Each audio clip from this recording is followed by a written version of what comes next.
Hey everybody, Will Fix here with Maximus Crypto. We got another collab show to do for you. I love speaking with this guy, talking with this guy. We're on the phone a lot, and we're together on getting some content together. By the way, if you like these collabs, please hit the thumbs up. Let's get the algorithm going for us, where it'll just make this look good. Let's have a goal of 1,000 thumbs up. See if y'all can get that up to 1,000. That would help us out a lot. Today, we're going to talk about Ripple XRP to $100 or higher this year. So if that interests you, you're going to enjoy this content, don't you think, Max? Absolutely. Some of you guys have seen some of the recent developments in regards to U.S. jobs here in the United States and the shift from Ripple to make that happen. And who better than Brad Garlinghouse to execute some of this? And I think it's a big win moving forward. We've seen the whole thing of them meeting with Trump yesterday at the big dinner. And of course, they're going to be talking about, hey, on demand liquidity, U.S. government. Guess what? You don't have to take on that debt. We can tokenize that debt plus derivatives and then some. So, with that said, before we start, we just kindly ask you to check out the Decent Wallet. As the saying goes, not your keys, not your crypto. And believe it or not, for you to save money, you actually have to go through people like us, myself and Will, to get that discount instead of just going straight to the site. That's going to come up on your screen for just a brief moment, and then we'll come right back and give you the outline that you're looking for. We'll be right back. If managing your crypto feels like solving a puzzle, it's time to switch to Decent Wallet. Just a few taps, you can manage, track, and secure your crypto with unmatched ease. And here's the best part. Grab your Decent Wallet at a discounted price by using the referral link below. Don't miss out on making your crypto experience smoother and more secure. All right, welcome back. So, with that said, Will, let's get right into it for our listeners. It comes straight from cryptonews.com. And as this is about to come up on your screen, you're going to see some detailed info in regards to where we're going with this. And basically speaking, as we full screen this, you see Ripple focuses on U.S. jobs. Could this boost XRP price to 100 or more? For me, I think the answer is yes. But some people ask, no, I don't know. Can we at least get to new all-time highs? But whatever the case be, Ripple has begun expanding in the U.S. after years of legal uncertainty that kept it out of its home market. Combine that with what you saw yesterday from Brad Garlinghouse or Suda Alderati meeting with President-elect Donald Trump. The way I look at it is, why are they biting their tongue? Well, let's face it, it is because they can't say too much, just like Elon Musk can't say too much when he was asked during the campaign trail about his thoughts on XRP. Why speak about it now and then have backlash from somebody like, let's face it, Gary Gensler, that would just drool at the idea of jumping on that before he leaves on January 20th? No, you have to kind of pump the brakes on that until Inauguration Day or after. And then, in my opinion, I think it's just a matter of time that we hear Trump say, you know what? Yeah, like what Will said, we're not going to do a CBDC. But if anything, we're going to back Ripple with RLUSD. That would create incredible demand for Ripple XRP. And that native asset of XRP would create unbelievable demand. And we would see the market absolutely soar to new, not just all-time highs from a while back, but I think we could possibly reach this because the network would be used over and over and over again. And unlike the change in your pocket that switches hands from Timmy and Johnny and Bill and Brad and Monica and Susie, it's verifiable on a public, unified, shared ledger. Hence why we have things from Citi of the RSN, Regulated Settlement Network, and so on. So, Will, I know that you're really wanting to get into this. Share your thoughts, brother. I'm, of course, excited, and I know you are too. Yeah, I mean, the news of how RLUSD and how Ripple is gaining its place in the world is just remarkable. But speaking about XRP going to $100, that's really easy for me. I have a video and I have a spreadsheet that I created that you just start punching in the money, that different countries are moving. You divide how much, banks are moving, and you can divide it by 365 days and get what the average daily would be for some of these institutions, which we had 1,700 non-disclosure at the time of the lawsuit. And then you have recently, didn't Brad Garlinghouse said there's been more in 6 weeks with United States customers in 6 weeks than in the previous 6 months? So how many deals are there? So when you calculate these deals and you start filling the system up with that volume, you then run into the institutions are the buyers that don't care about price. And we've talked about that before. They don't care. When they're going to move money, they're not trying to buy XRP at a low rate. They don't really care. They're moving $10 million, $20 million today, $30 million tomorrow, whatever. They don't care how much it is. They don't give a crap if it's $2.50 in XRP or $100 in XRP. Now, when you have a buyer that doesn't care about the price, what market, I want to make that widget, right? Where can I make a widget and sell it for a price that they don't care how high it is? Well, XRP's created this system that has in place the ability to sell XRP for whatever price. And the price of XRP will go up, of course, as the supply is limited. So, man, to $100 is easy peasy, people. Because the most of this price that we've seen here lately is retail. It absolutely is retail. And, the way I look at it is so many people, it's like they've given up on Ripple before, or not just Ripple. Any of these things are tied to real utilities, Stellar, Hedera, you name it, before it's actually being utilized. The utility run it's never happened. So all we have is to reference the 4-year cycles with Bitcoin and so on. So is there going to be a shift to this? I think the writing is literally on the wall. As we get further into this, I want to point out some other key things. Would this basically boost the price to 100?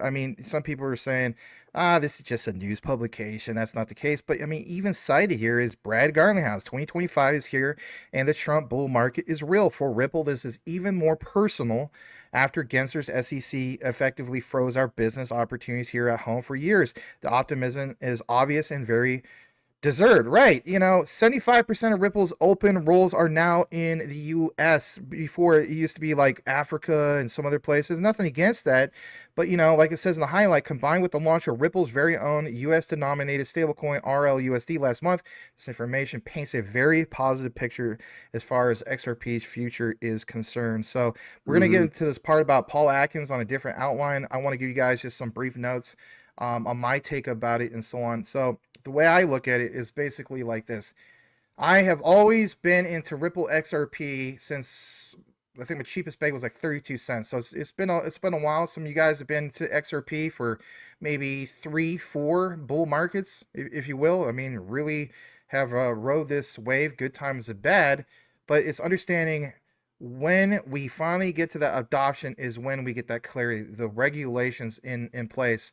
So I want you guys to understand this. While there's a lot of talk about, RLUSD, again, the whole concept of on-demand liquidity. Why is that? Because it's designed to facilitate near instant cross-border payments using, of course, XRP is what, everybody? A bridge currency.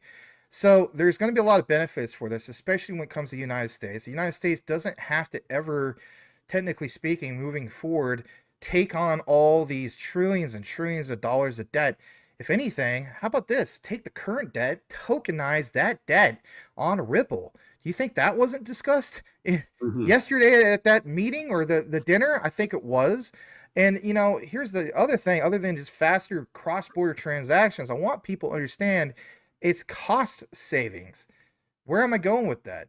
Well, could we bypass correspondent banking systems and the pre-funded accounts. Again, what Will is talking about in the past, Nostro Vostro, ODL, everybody, can significantly reduce the costs associated with international money transfers. If anything, 3 to 5 seconds with finality. And I know some of you guys have posted, I didn't get that 3 to 5 seconds. It took me a while. Right. What network did you use? Yeah. Some of these exchanges, it would take a while for that to finalize. But when we get to that part where you're actually on that network, it will be 3 to 5 seconds of finality. And you combine that with things like, what FedNow is trying to do. I mean, instead of waiting, every 2 weeks to get paid, or in some cases, some people once a month to get paid, it's like, you know what? I just want to get paid right now. I don't want to wait for my bank to settle this in 5 to 7 business days. As the saying goes, time is money. Ripple makes that happen real quick. With this support, what is referred to as a modernized payment infrastructure. Hear me out. If the United States government decides to adopt or support more efficient financial systems, you better believe that Ripple's on-demand liquidity solution would be a huge step forward for an outdated infrastructure. Now, where I'm going with that is this. In November of this year, we're going to see that mandate. I know I talk about it all the time, but it's for ISO 222. That coexistence period of the MT messaging system and ISO 222 comes to an end. ISO 222 takes the cake. Well, does Ripple not stand out at the forefront for that? And some of these other ISO coins as well? Absolutely. Why do you think Cardano decided to partner up with Ripple and get some of this stuff done? They realized that the train is leaving the station, already has. If anything, they hopped on that caboose at the last second. Charles Hoskinson is hanging on to dear life and saying, I have got to get behind this. And rightfully so. He's a very, very smart person. So the way I look at it is, this whole thing, this shift with a new SEC chair moving forward is going to be a massive win. And some of you guys got Ripple XRP even higher at 100. Some of you feel as though it's not going to happen because maybe something crazy like World War III can happen. Hey, I get it. All sorts of crazy things can happen. But are you the person that is going to get out too soon before you're seeing real utility being utilized? For me, I know my answer. What is yours? Yeah. When I think, Max, of XRP's liquidity, whenever that's talked about, I don't know what other people picture in their mind, but liquidity is, everyone knows, is the ability to be able to sell an asset or buy an asset, that it's instant. I can put XRP up and sell it right away, right? When you have 1,700 institutions, which we know it's more than that because they've been signing, since we learned that number from the lawsuit, they've been signing deals. So we know we're over 2,000. So however many there are, imagine thousands of banks that are going to be buying large amounts of XRP at the same time. So it's going to have to come from somewhere. So not only is it going to be a giant price driver as that demand all jams together, as all these banks and institutions are wanting to use it, the price will soar to be able to accommodate all of the purchases that are taking place. I call them purchases, but you purchase the XRP and then it's sold on the other end. That's what liquidity is. So as soon as it's for sale, there's another company that's going to want to use it. The amount of liquidity for the third biggest crypto asset, which will soon be, in my opinion, it'll be number one just when it hits around $35. It'll pass Bitcoin at current numbers. But by the time Bitcoin's double that, it may be at $70. But in this estimation, in this video at 100, it'll be number one asset. So the most liquidity that could be available will be XRP in the digital world. There won't be another coin with that kind of liquidity. And I love Cardano. I love the thought of XDC, of Quant, of whatever coins you want to say are ISO compatible, being something that could be used in cross-border. But there's nothing with the liquidity that XRP is going to have, with thousands of banks and institutions jumping at the chance to buy it and sell it. So, if it is 3 seconds later, the same that just got bought is also just for sale.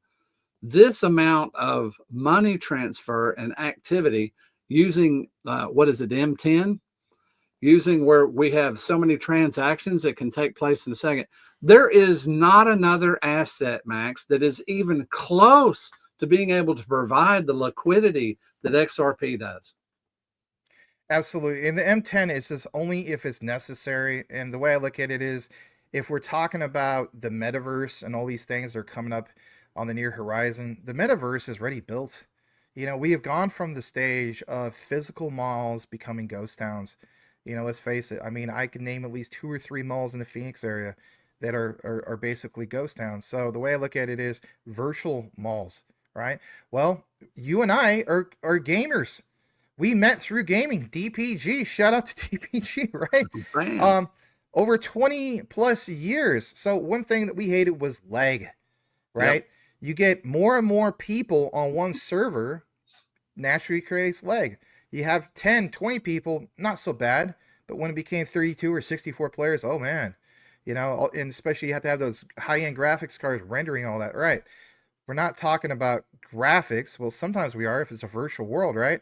So the way I look at it is, if everybody start doing not just cross-border payments, but cross-border virtual metaverse payments, well, then you need to have something like the Bank for International Settlements, M10, to scale up to 1 million plus TPS for those moments. Because as we know, you could get a problem with lag. So scalability means that we'll fix, and some of you guys in the comments, right, need to have the same user experience as us who are bringing the broadcasts, because if you don't, then people aren't going to trust the system. They're going to realize that it doesn't work right.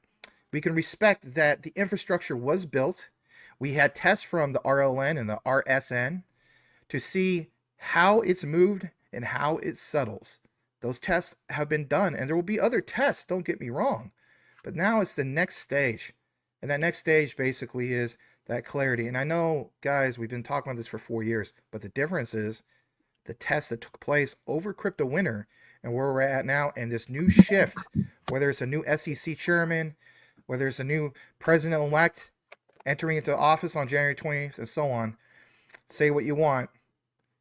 We should see some price action. But, you know, again, things could happen. Black swans and so on. I hope not. But whatever the case be, I've already been prepared for it. Hopefully some of you have as well. And if anything, if you guys appreciate this content, simply smash that like if you haven't done so already. Simply do us a quick favor and type this into the comments, and that is 100 XRP, and we'll know that you listened to the entire outline. Saying goes, know what you have, know why you hold it. The research trumps FUD 110%. Both Will and I really appreciate you guys listening to our research and our content. And with that said, we won't keep you any further. God bless you all. We'll see you on the next one.